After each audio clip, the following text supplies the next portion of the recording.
Professionals PC, 1200 Network Center Drive, Suite 2, Effingham, Illinois, 62401. We're the Good Neighbor Network, FM 101.9 and AM 1450 Murfreesboro, FM 100.5 Smyrna, audio and video streaming at wgnsradio.com. This is the Roundtable. A look at the news, views, politics, and people that are shaping Rutherford County. Hey, good morning, everybody. Welcome to your Tuesday morning edition of the Roundtable Show. With your hosts, Rick and Wayne, come to you every Tuesday morning here at WGNS, and look forward to a good, spirited show it sounds like we're going to have today. How are you, Wayne? I'm fine. Good morning, Rick. Good. Good weekend for you? I did, man. I want some rain back, though, man. Well, it's, true. It's getting dusty. Yeah, yep. Great football weekend. Of course, the Raiders got a victory last week. Of course, they played midweek because of the TV contract with conference. The uniforms, I couldn't get used to their uniforms on Tuesday night. Those were definitely different ones. Yeah. Hey, that seems to be the thing for teams right now. I guess Oregon started that, just coming out with some of the brightest and different. Yeah. Hey, I'm just glad for a win. You know, I'm just we were talking before the show that the Raiders had like 56 new players, at the beginning of the season. That's incomprehensible to me, and I don't understand that. I don't. We have a sports expert with us this morning, so maybe. in my mind, he is anyway. So. Did you ride any horses this weekend? I didn't, man. I'm kind of like you. We've been doing a lot of work around the house, and a friend had a barn put up, so we were doing that, and I've got one about to start. So a barn raising.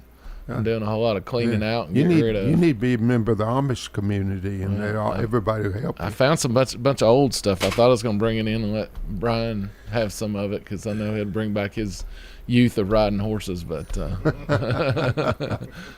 So Rick, this morning it's going to be a great show, because one of my best friends with us this morning, of course, he has been described as the most well-liked person in Rutherford County. Of course, he's been a leader with the commission. He's been a leader with the school board, having been chair of health ed with the commission, chairman of the school board, was principal, teacher, coach. I mean, he's worn so many hats, and just a great guy to be around, and a lot of fun to be with. Somebody else coming in? No. Former commissioner, former chairman Jeff Jordan. Good morning. I've decided now at 9:10 that I don't think I want to be part of this operation at all. I don't know that I trust. I kind of trust Rick. I do trust Rick. I do. Didn't y'all sit? No, y'all didn't sit close to each other. No, matter of fact, we're about as far apart across as we could be. Yeah. We'd have to do hand signals to each other over there. And he was a row up from me. Yeah. So, that's correct. We never talked after the meeting started, but we never had a committee together or anything. I don't believe time. so. Yeah. In 8 years, I think that's correct. Yep. But y'all enjoy it. Y'all like each other. Oh, so. I like. Yes, I met.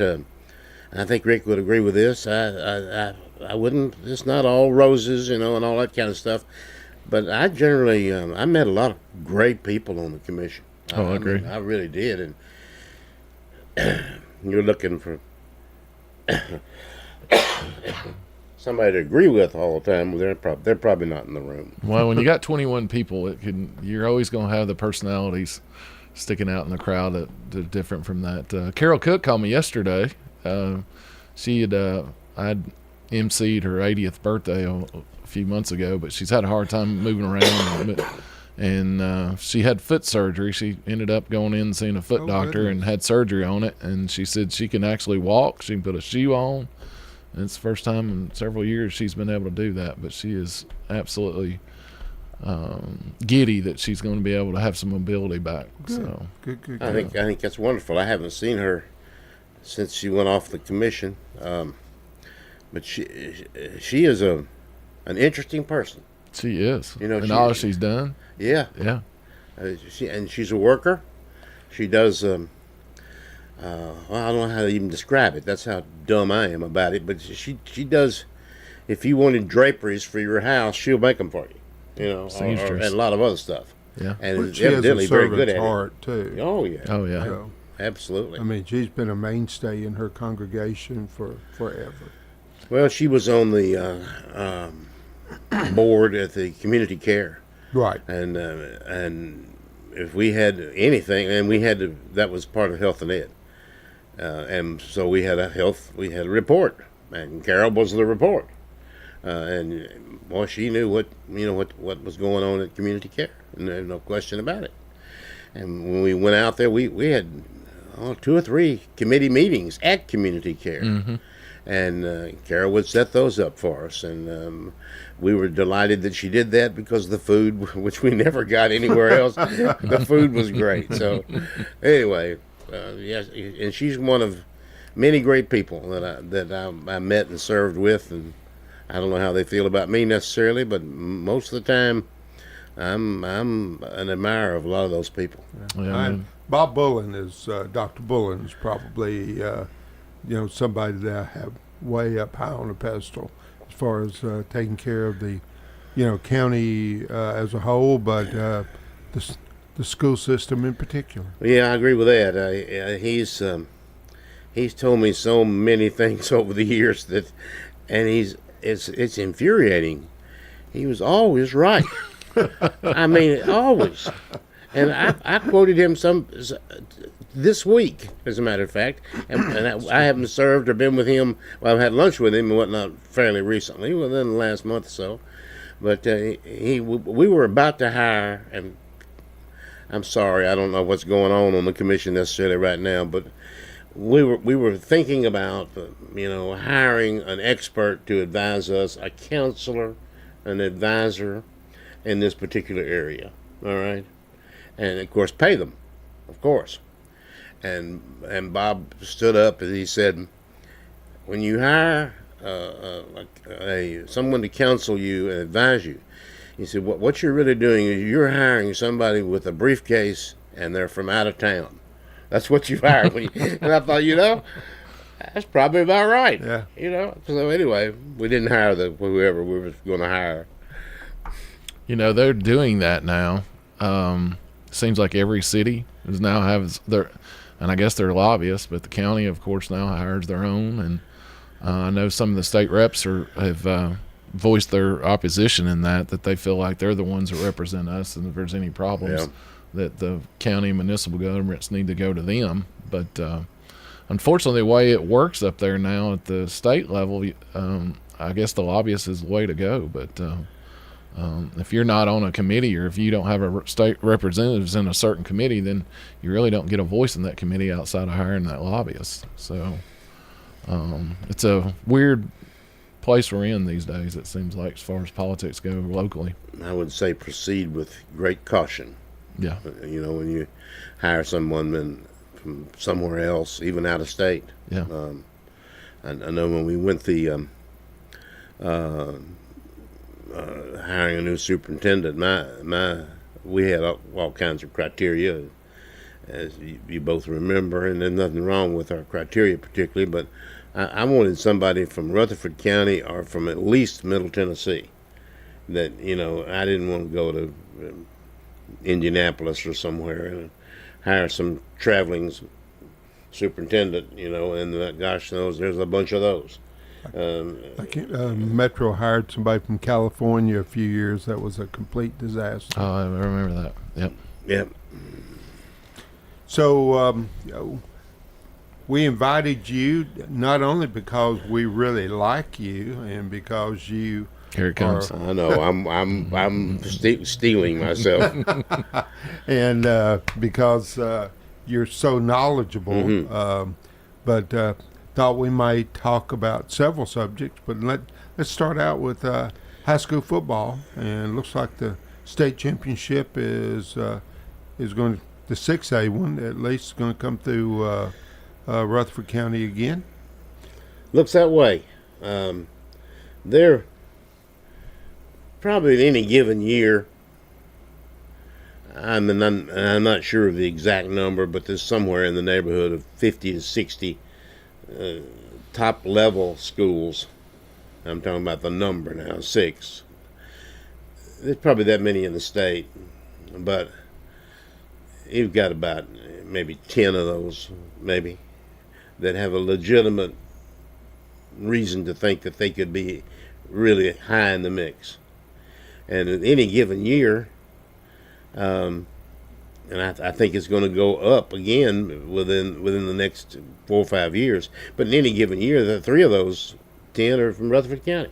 Right. And I don't want to make anybody mad, but I mean, and this year it's no different, and no offense intended for anybody else. But I think in Blackman, Riverdale, and Oakland should all 3 be in the mix. Would Oakland be favored? Yeah, probably so. Should be. But I'm just saying that there's a lot of interest here in Rutherford County, a lot of good football. Sure. Well, and Stewart's Creek's had a bang up year too. So they're not in the district with those with Oakland, Riverdale, or Blackman. So they should be there with from the other district. Well, and I was really coming around to that. It's a little unusual in that the state is divided east and west. Okay, and forget middle. It's divided east and west, and so the line, the region lines, runs right down through Rutherford County. So Smyrna, Laverne, and Stewart's Creek are all in the west, even though I know they're right down the road. I understand that, but if Oakland was going to play Stewart's Creek, the only time they could play them is in the finals. And the odds against that happening for both schools probably not very good. Right. Could happen, but maybe, I don't know what the odds are. But Stewart's Creek's already wrapped up their region. They are number 1, and they've beaten everybody in sight. So they beat Antioch? Or yes. Oh, okay. Yes, beat them easily. Okay. And I don't think that was expected. No, it wasn't. No, at all. No. Even though Stewart's Creek had the better record, well, when they finished playing, Stewart's Creek still had the better record. So, but now it's kind of quirky the way the playoffs are set, but you are divided east and west. No question about it. The thing that I thought was surprising about that district is that Cane Ridge was the power there for a number of years, but apparently they have some kind of open athletic where you can just go from one school to the other, because a lot of their best athletes transferred into Antioch, and now Antioch has kind of taken over the reins of power for that. But of course, Stuart, I usually watch Coach T, but I wasn't aware that Stewart's Creek beat Antioch. Way to go! Well, Cane Ridge, and I can never remember the young man's name, but they had probably the best player in the state a couple of years ago, and it's a relatively new school anyway. Right. But at any rate, when he was also, I think he's playing in college ball now, basketball. All right, but he was an outstanding football player. Well, when they had him, they won it easily. But as soon as he graduated, and I assume other people did too, graduate, I guess, they fell back among the also-rans again. And Stewart's Creek's always been pretty steady. Mm-hmm. They've slowly progressed each year. Yeah, they got good facilities, good support. I wish them well. It'd be great if they could come back. Wouldn't that be wonderful if I guess it's happened before, sort of, but you go to Chattanooga to play the state championship, and there's 2 Rutherford County teams playing in it. Yeah. But that's the way it is. Well, Maryville, I think they're undefeated right now, so they seem to be back in the mix as well. I try to avoid any connection to Maryville. Well, yeah. But you made an interesting point a minute ago, and that is that the zone lines and the way of having students at your school is not the same all over the state. Sure. And the TWSAA, and I think this is probably good. They do not participate in that sort of thing. If you called them up and they said, now this kid Wayne Blair, he's an outstanding player. Well, he lives right across the street from such and such a school, but he didn't go to school there. Right. They don't mess with that. Now we got people that do. It's called the school board. But anyway, it's. I think it's a fascinating topic. I enjoy watching it. I'd say. Go ahead, Rick. I'm sorry. But I don't want people think there is some kind of like recruiting going on or cheating going on, because they all now schools offer certain programs that attract students, so you can ask to go to that school for that program. And like Oakland's always been really good, but they've got that what's it called? International Baccalaureate. That's right, degree program. So a lot of those kids can be attracted to take that program, and that helps you get athletes and things like that to that system or school. Smyrna's got, they've built a brand new system in there, and they've got their dual enrollment type situation going on that they're trying to push. Stewart's Creek, same way. And so you're going to see a lot of these other schools where it's always been 1 or 2, and in Rutherford anyways, it seems like they're all getting to have that same stuff. Well, I think Blount County, where Maryville is, they're just an open system. You can go wherever you want. You can go to William Blount, or you can go to Maryville, and I don't know the other. Is Alcoa in Blount? They're in the same county. Yeah. Okay, yeah. So I mean, everything's open, and apparently Maryville and Alcoa has been better at recruiting over the years than William Blount. But William Blount, I think, is 4-4 this year, and they haven't. They've got a new coach, I think, for the last couple of years. Well, so. and you didn't intentionally leave them out, but I'll throw them in there. The Farragut has a number of players, and Farragut in their own right is very good, but they players go back and forth all the time. Okay. And that's legal. And I'm glad Rick brought that out. As long as you're within your own zone lines, within your own county, and not violating any rule or regulation, you're okay. So, and I have to say, and I won't get into any specific thing, but this business of well, I don't know if recruiting is the right word or not. I guess it could be, but of youngsters at the wrong school or playing, it's not just football players. It could be anything. Sure. And the history of that. We could write a very thick book on everything that has happened over the years, and hard feelings of, it's still going on. You've witnessed some of that. Oh yeah, I sure did.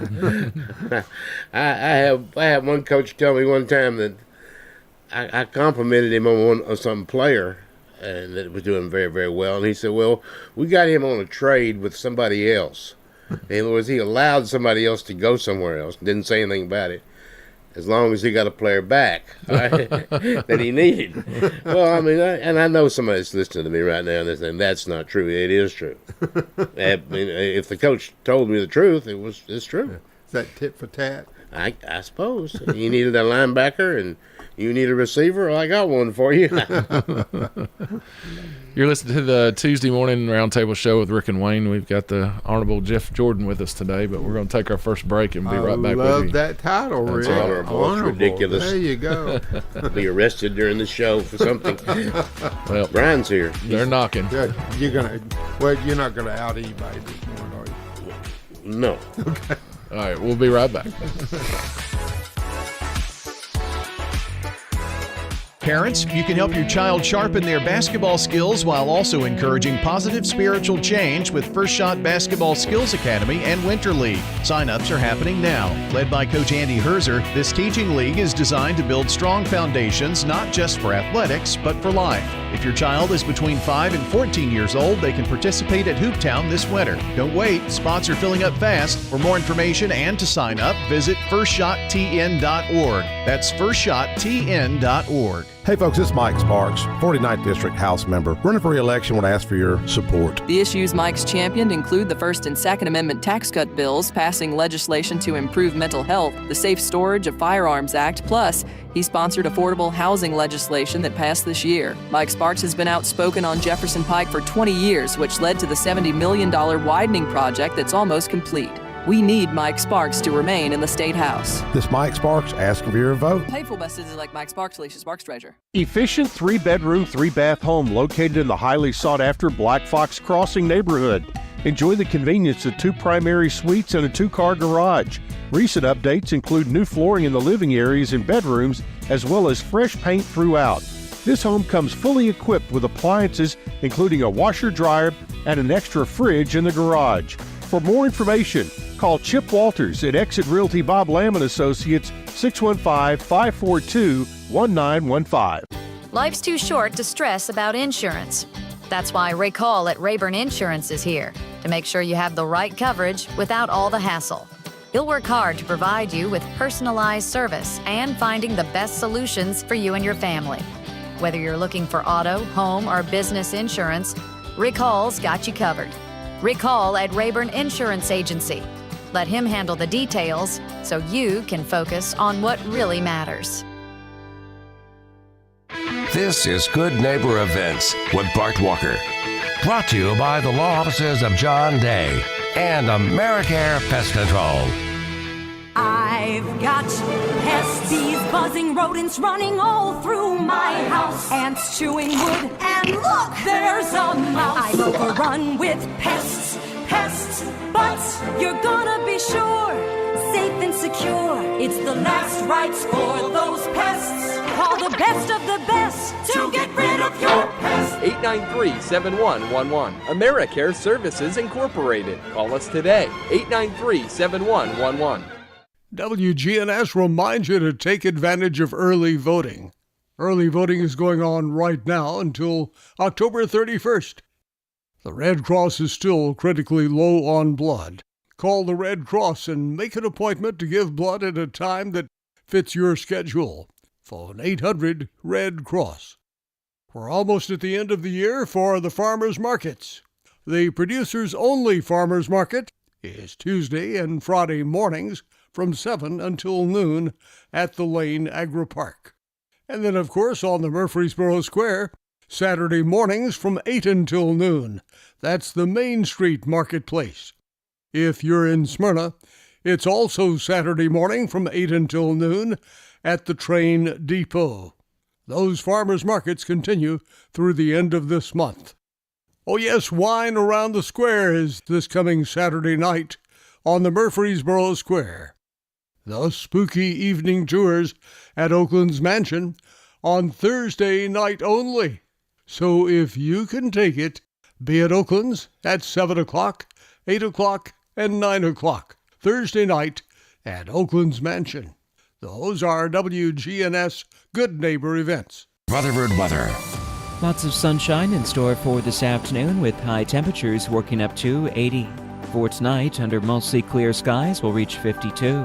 I'm meteorologist Michael Caron, News Radio WGNS. Right now it's 52. Broadcasting from the Middle Tennessee Electric Studios, MTE has provided light, comfort, and connection to our community since 1936. As your trusted energy advisor, MTE is always here to help. Connect online or download the My MTE app. This is the Roundtable from News Radio WGNS on FM 101.9 and AM 1450 Murfreesboro, FM 100.5 Smyrna. Listen and watch at wgnsradio.com. And welcome back to the second segment of Tuesday Mornings with Rick and Wayne. And it's our honor and pleasure to have the Honorable Jeff Jordan. And honorable on both sides of the break by two different people. There you go. And you are admired by both of us. Well, yeah, get right back at you. So, hey, I know we're going to talk about local football, but fortunately, we have the video cameras going this morning. Way cool T-shirt. Oh, my Sulphurdale shirt? Yeah. Most people don't even remember Sulphurdale. Well, although when I wear it, a number of people will say something about it. Us old guys? Yeah, that's right. That is so way cool. Also appropriate, with it's. Could that be called crimson? Well, I don't know. I don't know whether it is or not. Well, we didn't give the volunteers a pat on the back for taking down the Mighty Tide this weekend. I tell you what, it's really been a fascinating football year to this point. Yes. And what are we, 8 games in? I guess that's right. We just had upsets and just a lot of strange things happening. And the officiating is I don't know what it is. It seems to be bad sometimes and horrendous sometimes and really, really good sometimes. Have you ever seen anything happen the way it did in the Texas Georgia game? Have you ever seen that kind of call overturned? No. The whole thing, I don't believe we've heard the end of that yet. I believe there'll be some more stuff done about that. And I didn't care now, and I don't care. I'm go ahead, play, and whoever wins, and we'll congratulate you. But here you have a call. All right. Well, the call was probably not a very good call. Right. All right. Okay. But then, when it's all said and done, and the football is 60 yards the other way. That's right. And Texas is in a great spot. Then what breaks loose, right? Yes. And you cannot review. You can't review a call like that. It's not reviewable. That's right. Now you can. My wife asked me, "What can you review?" And I said, "Well, ball placement, for instance, that could be one thing that you could, But there are a number of things you can review. But a call, why have the official? A penalty you can't review. No, you can't do that. Okay. Well, they had no intention of doing it, but then all those water bottles come out on the field, and people come from everywhere to pick them up. And I don't know how much the delay was. What would you say, 4 or 5 minutes maybe delay? Yeah. Well, that gave the officials time to talk, and whenever the officials get together and they're talking, sometimes it's not gonna go your way.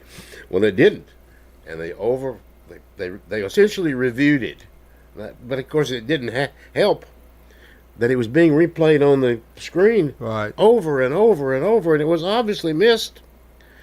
Well, they brought the football back and essentially reviewed it. Well, I think they're going to be disciplined for that. The officials will be. When I was watching it, I thought Billy Joe Bob just went to the officials' huddle and said, "Man, I'm sorry, I missed that one, guys." Well, yeah, and I would almost guarantee you that somebody in that, and I think I saw maybe where there were 5 officials meeting, and obviously pointing and all that kind of stuff.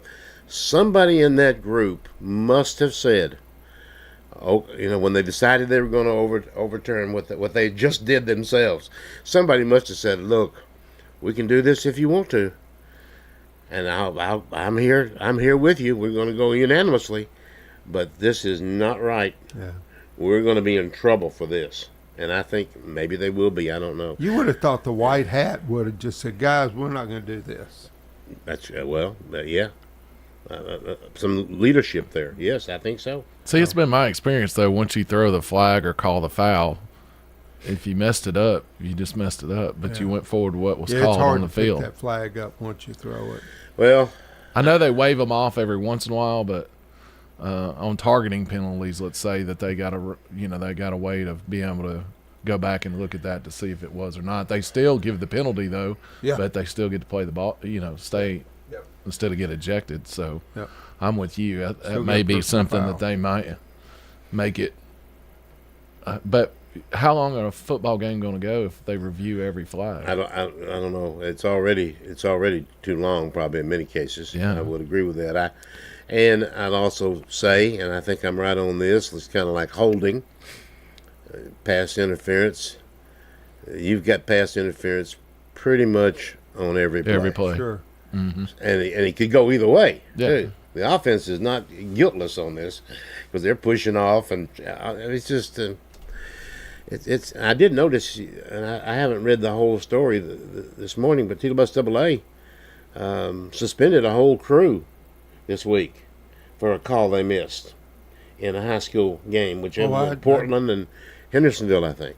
I did not. And that has happened before, but where they suspended high school officials. I don't know. When I was in high school and at middle, because I played offensive guard at middle, and if those hands got away from your body, I mean, you could give them a quick jab, when you made contact. But if those arms got extended, you're going to be penalized back in the day. But of course, that was 50 years ago. Now, unless you get them in a chokehold or you grab a jersey or toss them to the ground, they don't normally call holding anymore. And I think your hands, if they get outside the body, certainly if you grab a guy. They teach you to grab just inside the armpits, and you literally grab their shoulder pads and hang on. And we would do that, but it's a little more difficult when those hands had to be in tight, and but I'm blown away by the no calls on and the calls on holding these days, not only at the collegiate level but also at the professional level. But I think they had to evolve the game because of what the defensive ends and everything now with the swim moves and everything else. You've got to have a way to combat that, and that was their way of doing it. Well, the difference though is that back in the day, they'd give you a forearm shiver to the face, or they'd slap your helmet and make your ears ring for the rest of the game, but they don't allow them to do that anymore. So, there's been some trade-off. It appears to me that the replay thing, I think it really got started with home runs.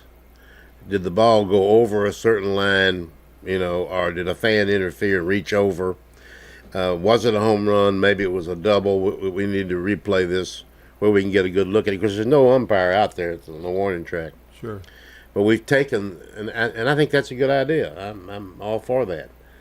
I think I am. But now we've gotten to where we can replay a whole bunch of stuff, and I think it's going to get worse, not better. Well, they're playing around with home plate. Well, I was going to bring that up. Yeah.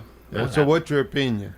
Well, I don't like it, and I think it's something. And Rick kind of hit on this just a minute ago. Look, you make a call occurs. It's a bad call. Go on. That's part of the game. Sure. I've been in I've been in situations, and I bet both of you have too, where I know we got robbed, or maybe we robbed somebody, but let's go on and we're trying to make it right, whatever that means, and you're wasting your time. But now we do it all the time. At the end of the day, it's not life and death, unless you live in Alabama. Well, it's their career though. Look at where Texas dropped from number 1 now in the polls to 11th or 12th. Can I tell this story real quick? No, you can't do that. Please. I was listening to Feinbaum after the Vanderbilt victory over Alabama, and one of the regular callers called in and said that he had taken, is it DeBoer? Is that his? DeBoer. DeBoer. Taken DeBoer's portrait off of his wall and apologized to Saban's portrait for even hanging him up there beside him. And he took DeBoer's portrait out and burned it in the fire pit. This is crazy. I mean,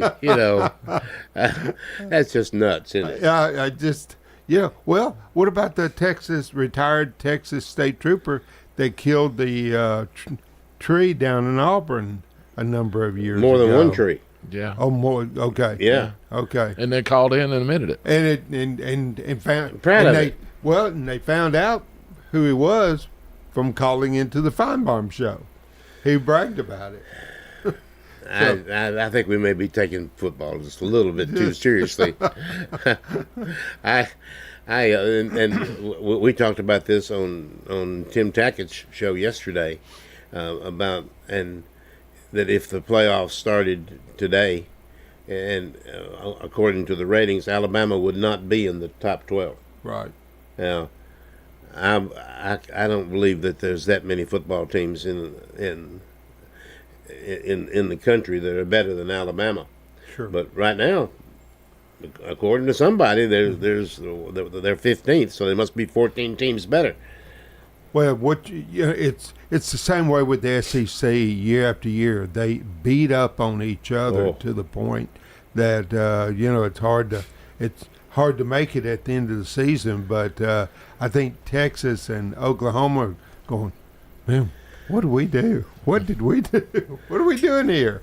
If we created an imaginary school somewhere, we just put it wherever you want to put it. Well, since it's such a big state, let's just put it in Texas, and you're the head coach, and you've got a really good team, and y'all are doing, you're ready to go and everything, and you say, well, what conference do you want to be in? Would you look at the SEC and say, oh yeah, I want to jump in there? No. Only if you needed the money. Okay, we'll play Ole Miss this week, and Tennessee next week, and Missouri the week after that, and Alabama and LSU, and we'll play Georgia. And I'll tell you, I would say I know I've left somebody out, but you can look at it again, and you say, how long is Florida going to stay as a sort of good team? Not long. They'll be right back. They've already got the players. Yeah. They're there. Yeah. And it's just every week you're facing somebody that's just really good. Texas A&M, I told you I left somebody out. Auburn, Ole Miss. Well, the 5 stars at A&M apparently have finally kicked in because A&M has come alive. I think the great experiment is Colorado.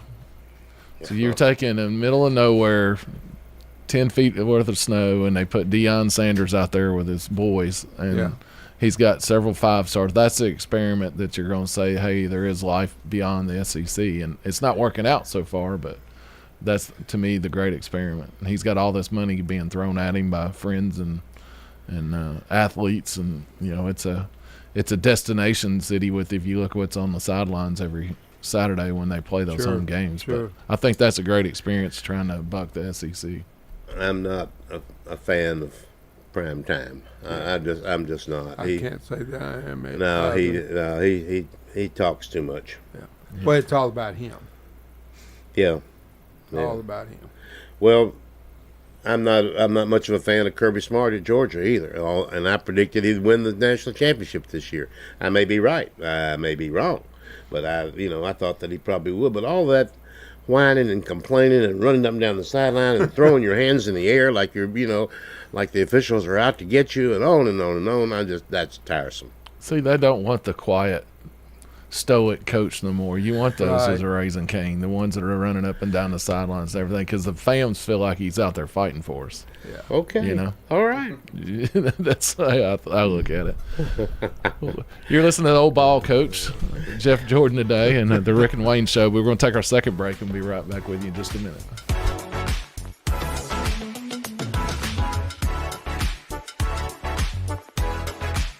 For 75 years, Murfreesboro Medical Clinic has been a cornerstone of health and compassion in our community. From our humble beginnings to the advanced, comprehensive care we offer today, our commitment to you has never wavered. With 8 locations across Murfreesboro and Middle Tennessee and over 100 physicians, we continue to provide the highest standard of care. Then, now, and always, your health is our mission. Life insurance. Why are you putting it off? Can't afford it? Too much hassle? Think you don't need it? There's lots of excuses for putting off life insurance. But if you weren't there, who would pay the mortgage and other bills? With Ethos, you could be covered in 10 minutes and boom, family protected. Ethos, fast and easy online term life insurance. Up to $2 million in coverage with no medical exam. Some policies as low as $1 a day. Answer a few health questions and get your free quote at checkethos.com. That's checkethos.com. I want to learn how to cook, but I keep ordering takeout. Accomplishing goals is hard, but when your goal is to learn a new language, Babbel makes it easy. In just 15 minutes a day, Babbel will help you start having conversations in as little as 3 weeks. Words and phrases you'll actually use. So when someone asks, "How's your French going?" you can say, Babbel facilite grandement l'apprentissage d'une nouvelle langue. Now try Babbel for free at Babbel.com. That's Babbel.com. Babbel.com. This is Kim Dunaway from Sunshine Nutrition Center. You hear me on Monday mornings at 7:20 talking about how to lead a healthier lifestyle. We carry supplements, personal care, and grocery items at both our Murfreesboro and Smyrna locations, family owned and operated since 1989. At Bud's Tire Pros, we sell all major brands of tires, and we invite you to stop by today for that next set of tires. Or maybe you need us to check out your vehicle before you head out of town. We offer everything from brakes to batteries, alignments, and more. No appointments necessary, just stop on by. I'm Allison Mitchell with Bud's Tire Pros. We're located on East Main Street, exactly 3 miles from the town square, 1 mile past Rutherford Boulevard. Visit us online at budstireprostn.com. As a leader in environmental services, sustainability is deeply integrated into our business model. At Middle Point Landfill, we are environmentalists at heart. This is Mike Klassen with Middle Point Landfill. We use cutting-edge technology in combination with our deep experience in recycling and waste services to protect our environment and our neighbors. That's our job, and that's our promise. We invite you to learn more about us at middlepointlandfill.com. For Public Services, we are sustainability in action. Premier 6 Theater on Broad in Jackson Heights. Let's all go to the movies. Check out what's showing at murfreesboromovies.com. Popcorn popped fresh daily. Premier 6 on Broad in Jackson Heights. This is the Roundtable from News Radio WGNS on FM 101.9 and AM 1450 Murfreesboro, FM 100.5 Smyrna. Listen and watch at wgnsradio.com. And welcome back to the third and final segment of Tuesday Mornings with Rick and Wayne. And as Rick has said, we have the old ball coach with us this morning. I get older as we take commercials. Well, when you come in with a Soferdale shirt, we kind of date you a little bit. And a Middle Tennessee hat that hadn't been on sale for 20 years. Well, hey, it's one of my favorite hats, though. You know you can run it through the dishwasher, too, don't you? That hurts. This... Boom, straight to the knees. What was cool about Soferdale is right field. Oh, yeah. It went uphill. It wasn't flat. Oh, no, I did not know that. Yeah. It was only about a 200-foot fence, but you had to run up a hill, so it made it like 335. Did you? And I didn't know this, or at least I didn't remember it. So where the sounds play now is where old Soferdale was? Yes. Yes. Okay. That's but now pretty right cool. field has been corrected. It's been excavated. Yeah, it's different and correct. But the reason that it was that way in Nashville was that it was Cincinnati's farm team, and Crosley Field in Cincinnati had a rise in right field. So they put a rise in right field in Nashville, and it, about 200 feet, you said, Ring. That's probably about right. Now, the fence behind that thing was enormously high. Yeah, it's like 10 foot tall, but it was, yeah, oh, like a green monster in a way. That's what it created. So yeah, and you could hit you'd hit a ball out there thinking you're going to get there, and it would just bounce off the wall. Yeah, you get a. Yeah, a lot of weird things happen. I did not see it, but I do know that they had one situation. I believe, it was the right fielder. Yeah, and so there was a hard line drive right at this guy, right below him. Well, he runs down to field it, and it goes through his legs. Okay, so it goes all the way up the hill, hits the wall. Well, he turns, of course, his chase, it comes back. It goes through his legs again. So, and to make matters worse, then he chases down the ball and throws it to third base to get the runner, and overthrows the third baseman, and the run scores. Oh, and he's committed 3 errors on the same ball. But there were a lot of hilarious things. We went down there on one Sunday, and it rained out the game. And things were a little bit more informal then, and we went out on the field and whatnot, and you couldn't stand on the hill. You couldn't stand there. It was too steep.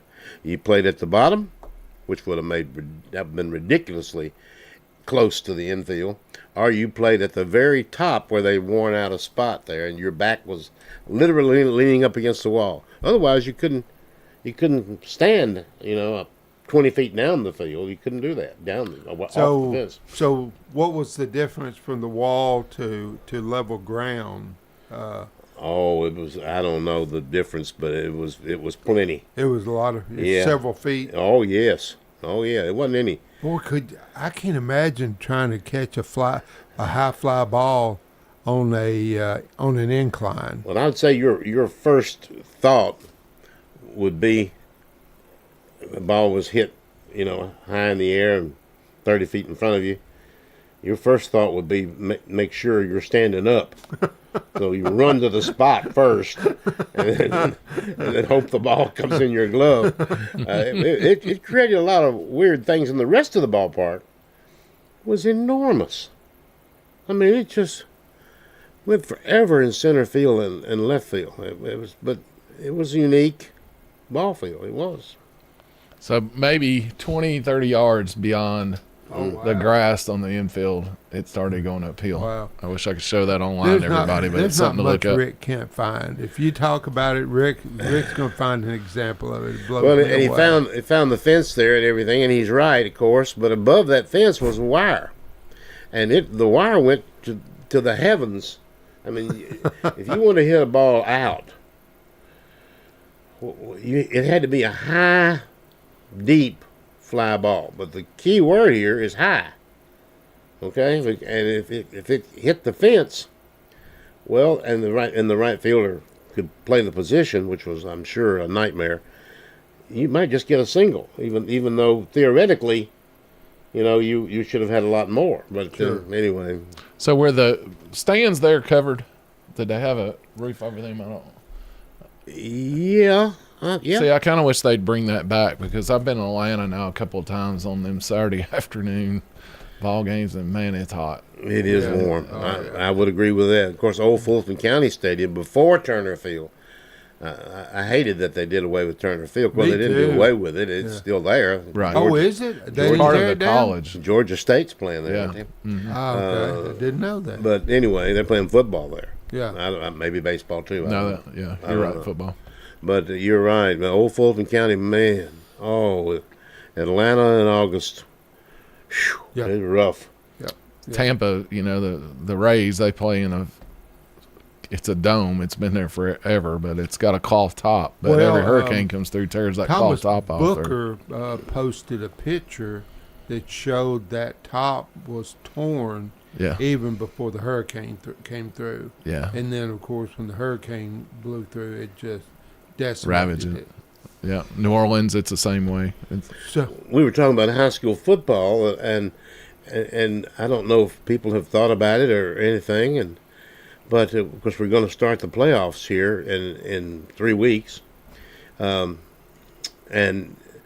Oakland and Blackman, the game that caused so much controversy, right or wrong, I don't really know who was necessarily at fault or whatever, but they very likely will play again.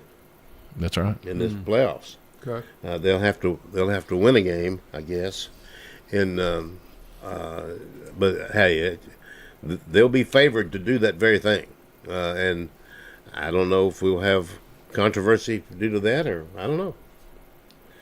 But in your playoffs, you don't travel all the way across the state sometimes and playing people, and you don't do any of that. You play, you end up.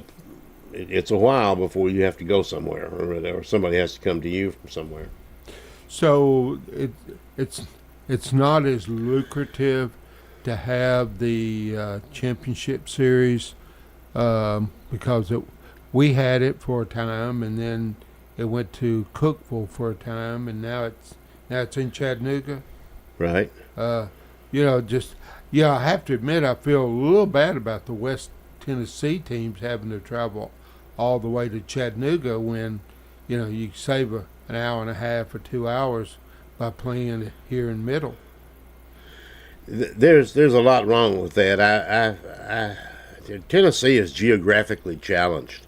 It's 600 and some odd miles across the state, and if you're in Bristol, I wish I could remember the exact thing on this, but if you're in Bristol, Tennessee, and up in that upper area, you are closer to a number of other state capitals rather than Nashville. You just are. Yeah. In North Carolina, I mean, on and on, in Virginia. I mean, it's just all. And you're right. They have to travel. And but what if you lived in Texas? Oh, I know. Yeah. I mean, well, true. I mean, it ain't a drive. It's catch a flight. Yeah, that's right. And some of those high school stadiums in Texas, like Midland and was Odessa, they look like small community college. Right. Or what Middle looked like back in when I played there 50 plus years ago. We went to Chicago where my wife had some relatives and went to a wedding up there, and there was a guy there, a high school football coach, a cousin or something of hers. Anyway, he was from North Dakota, I believe. All right, and his schedule, he played 10 games a year, 5 of them at home, a crosstown rival. If that was an away game, it was just across town. The other 4 games, airport, fly. Wow. I thought, well, that's an away game right there. You got to get on the plane and fly. Well, I saw something with Alaska some time ago, and how they had to try to get to football games when they were away. I don't know. I think it was either fly or a boat. I don't know. I can tell you this though, since you brought it up. My granddaughter is in Alaska right now. Oh, cool. Her business center up there for, I'm sure, something technical that no one understands but her and maybe Anchorage or Fairbanks. She was going to Fairbanks and then changing planes again and going to Anchorage. So I don't know what she's doing. Beautiful state. It is pretty. That was on my bucket list and got to go. So yeah, beautiful place. So any predictions with the high school playoffs? I don't know how you all feel about it. There's no real good solid reason that I can find not to predict Oakland will be right back in it again. I think they will be. But whether they're the best team or not, I don't know. I can tell you this, and this is back to kind of what Rick said about West Tennessee. The number one team in the state is Oakland. Okay, I'm talking about the rankings. Sure. Number 6 team in the state is Riverdale. The 4 between them are all West Tennessee teams. Like Houston. Exactly. Houston would be one of them. Okay. And Houston won it last year, didn't it? Yes. Didn't it? Okay. They beat Oakland last year. Okay. So I think it's Stewart's Creek's year, though. Well, I really do in that region. It can happen. I think they've surprised people a little bit. They evidently well coached, lots of players, good support. I think they've got a shot, and they're in that district in Nashville. Yeah. And I'm not. I mean, I was born in Nashville. I'm not mad at Nashville, but if you want to play Nashville schools, sure, you do most of the time, and not the private schools now. You don't want anything necessarily to do with them, but the public schools, big schools in Nashville, Hunters Lane, Whites Creek, play them all day long. I saw something on the NIL, the Nashville Interscholastic League, several weeks ago, and I don't know if it was on Facebook or something, but that brought back a lot of memories because they were, when I was playing in high school, that was the thing in Nashville. The NIL. They called it the Nashville Interscholastic League. Yeah, and there's a lot of schools in that league that no longer exist. Right. That they've been, or they have become middle schools. Yeah, or reduced levels. They're not in the 6A anymore. Right. Most people have. Of course, I'm an old man, so I can remember. But I mean, West High School, which is a middle school now. Yeah. Cameron was it? Cameron, yeah. Pearl. It's now Pearl Cone. Yeah. They combined 2 schools there, 2 rivers, east. Right. Yep. Donaldson. North. Yeah, Donaldson. The Donaldson Dons. I always thought that was a unique name. Yeah. It's a changing world. There's no question about that. And I keep thinking that maybe at some point we're going to run out of material, and we keep growing so fast everywhere. Yeah. And I mean, we're going to have to build. They're already talking about another high school. We need it right now, today. We need one on the north end of the county. Absolutely. Yeah. No question. Yeah. Brian's back. Yep. Hey, this has been a fun show, Mr. Chairman. Well, it depends on where you were sitting in the room, how much fun it was. Well, it's been fun for me, I'll say that. And God bless you for your leadership and all that you've done for the county and our children over the years. You have my check ready. Same one as you always get. Oh, the same one I got the last time? Same amount exactly? Exactly, to the penny. Hey, did you go vote yet? I voted already. Okay. Yes. I have Making too. sure. I really voted as well. Yeah. I should have worn my little sticker. I voted, so you'd know for sure that I did. And we were talking about this earlier. I think maybe I said it, that the American public, in many cases, the people I run into at least, are just exhausted with this whole process. They want it over with. And I think that's one reason I went and voted. I thought, I'll just get that out of the way. Well, I know Brian's going to kick us out of here, but I want to tell a quick story. So I was sitting across from a man, he's 95 years old the other day. The Lions Club had a bean dinner, and he said he sat in his truck for like 30 minutes behind City Hall in Smyrna, and he was watching people go in. And he said he was fascinated. He says it wasn't young people, it was older people. They were walkers, wheelchairs, canes. Really? Going in. So when I went in and voted that same day, I brought it up and the lady said, you wouldn't believe it. And she said, you won't believe how many of them was their first time voting. Said one lady, she was 81 years old and she'd never voted in her life. There was another lady that was 76 and she had never voted. Wow. And I said, well, how did they vote? And she laughed at me. Of course, she couldn't tell me, but I was fascinated to hear that. Yeah. And it's not that they were brought from a certain place. They had made the initiative on themselves to get rides up there and are voting. And I know we're not a swing state, but it's times are changing in the world. They are. Brian, you covering the election this year? Will you be here or you be uptown? So just because a lot of it's a national race this time, we're going to have somebody at the election commission sending in the updates on what's happening locally, and I'll be here kind of. He'll be on vacation. That's what he's saying. Kind of doing the directing and making sure we get in and out of the network and stuff. So You're right. He won't be here.